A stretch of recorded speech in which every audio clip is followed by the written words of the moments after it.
जय हिंद.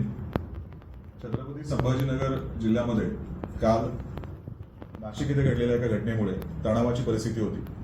अशा परिस्थितीमध्ये जिल्हा पोलीस प्रशासनाने तात्काळ त्याची दखल घेऊन त्यामध्ये कारवाई केलेली आहे आणि तणावाची परिस्थिती यशस्वीरित्या हाताळलेली आहे आणि कुठेही अप्रिय घटना घडू दिलेली नाही.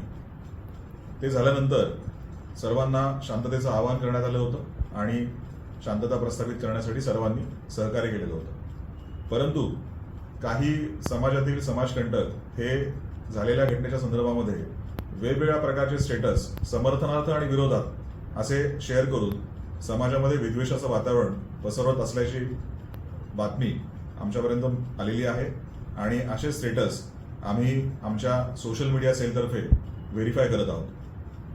मी या व्हिडिओद्वारे सर्वांना असं आवाहन करतो की समाजामध्ये कोणत्याही प्रकारचा विद्वेष निर्माण होईल असे कोणतेही स्टेटस किंवा संदेश हे आपण प्रसारित करू नयेत.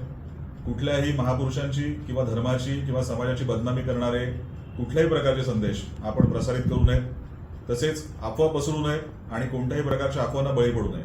मी नवयुवकांना असं आवाहन करेन की कोणत्याही प्रकारे समाजामध्ये विदुष्ट निर्माण होईल असे कुठलेही स्टेटस आपण कृपा करून ठेवू नका.